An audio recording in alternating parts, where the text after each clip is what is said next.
What's going on, dudes? It's your boy and the Matrix. I'm back with another video, and this time, woo, Somali's back. I'm covering this Somali story because, man, it's been this guy went all around the world to finally get what he deserves. You know, the Japanese took it very easy on Somali. The Japanese took it real easy on Somali, but the Koreans, So, and this is one of the reasons why people go to Japan is because, people are, the Japanese are nice to you. But in this case, they were a little too nice to Mr. Somali. You know what I mean? So, let's go ahead and see what's happening to Mr. Somali in Korea. Hello, this is Yami Yugi from Yu-Gi-Oh! And make sure to subscribe to Andy Matrix's channel. Now on with the show. So here at DexterToe.com says Johnny Somali stuck with no money or streams as South Korea details trial by months.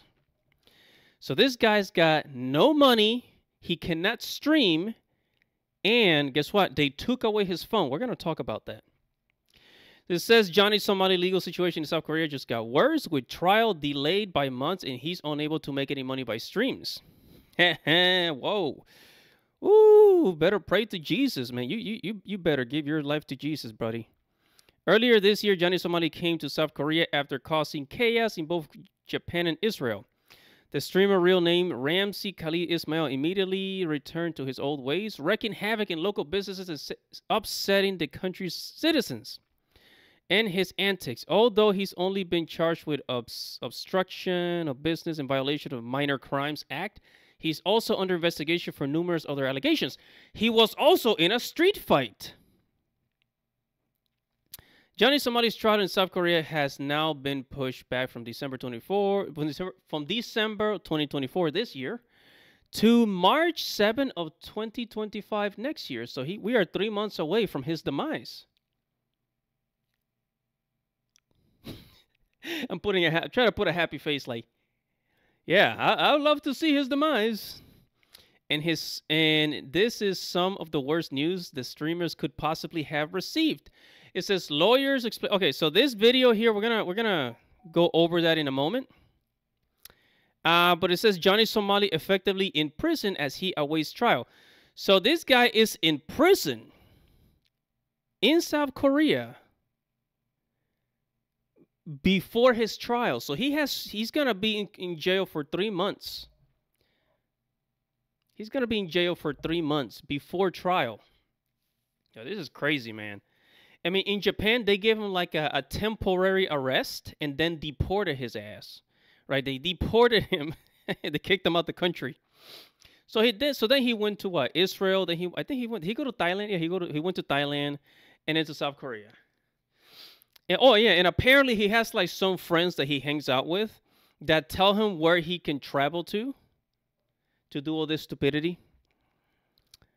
Yeah, so it says right now Somali could be in massive financial hole considering, as Legal Mindset noted in his last video, he has no money, very few friends who might not put up with him being a freeloader for 4 months. Yeah, I mean, imagine that. Your friend, you have a friend that's basically on trial, in jail for doing a lot of stupid stuff. And he's like, hey man, can I stay at your hotel for 4 months? Until my court date with no money. Can you feed me, bro? And the funny thing is, one of his friends probably told him, hey, come hang out with us here in South Korea. You know, we can get away with a whole bunch of stuff, right? And the Somali was like, cool. Yeah, sure, man. Let's go. Let's do it. And then those same friends are like, nah, man, I'm not going to help you. Imagine that. Imagine that, bro. Anyways, let's go. Oh yeah, so let's go ahead and watch Mr. Legal Mindset. So this lawyer basically breaks it down for us. He says cops have Johnny Somali's phone. Here's why it matters. Ramzi Khalid Ismail case. So, by the way, Johnny Somali's real name is Ramzi Khalid Ismail. That's the problem with getting caught by the police and appearing on the news and appearing on all these news websites on YouTube, is that eventually people find out your identity. Look, my name is Andy Matrix. You guys know that's not my real name. Okay? And you're probably not going to know my real name because I'm not going to get into this type of trouble. Also, I've erased my records on the internet with Incogni, and that's not a sponsorship. I'm just saying. All right, lawyer, let's see what you got to say. People are saying, oh, they seized all his stuff. They seized all his stuff. How is he streaming? How is he streaming? Oh, the videos have to all be old videos. Well, some of them aren't, because here's the thing. You can obviously log into your social media. You can make social media accounts. You can do anything from somebody else's phone or from somebody else's equipment.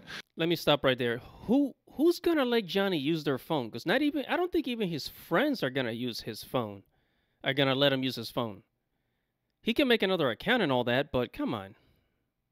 So yes, his phones were seized. In fact, I mentioned that on several streams, that he was using Hank's quote-unquote burner phone or Hank's second phone or other phones that were given to him by people in Korea.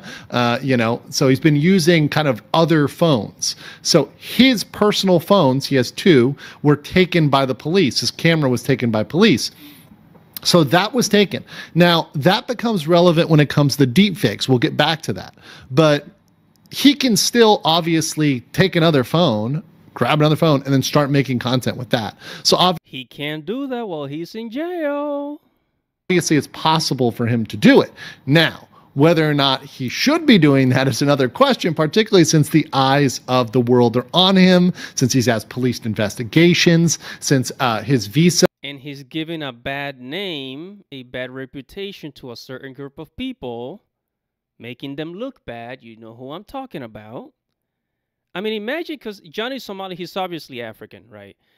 Imagine, like now if you're an African person, you go to Japan and then the Japanese are looking at you thinking about Johnny Somali. Imagine that.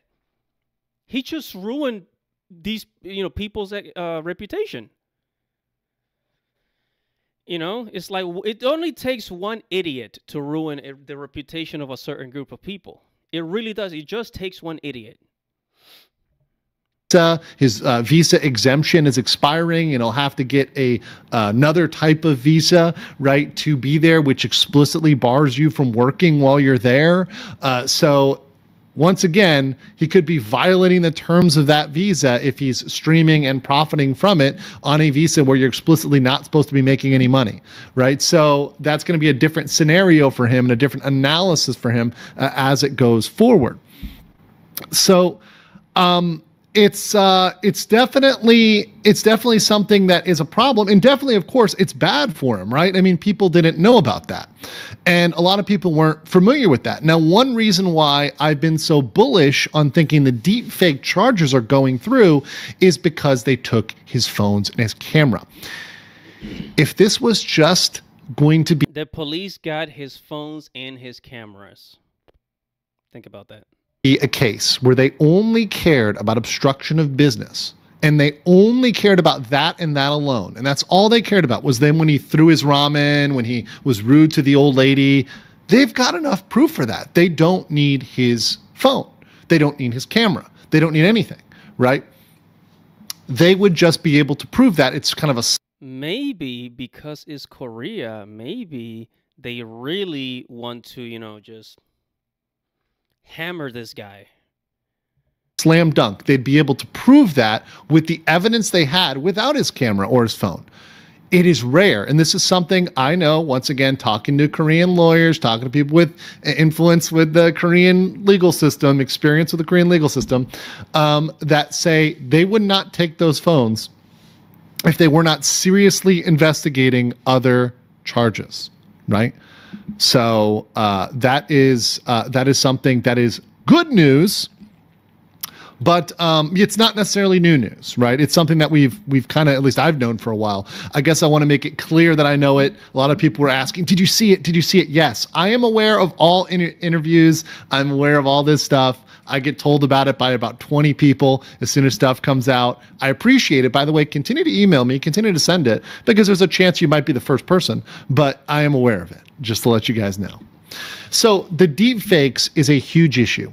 Johnny or Ramsey, should I say, is very afraid of these charges. Ramsey from Game of Thrones.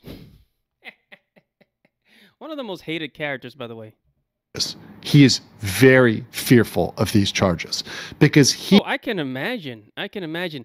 You know, Johnny Somali, the way that when you see him, if you guys seen the videos of him getting arrested in Japan and getting punched in the face in the street, getting attacked in Japan, Thailand, I think in Israel too.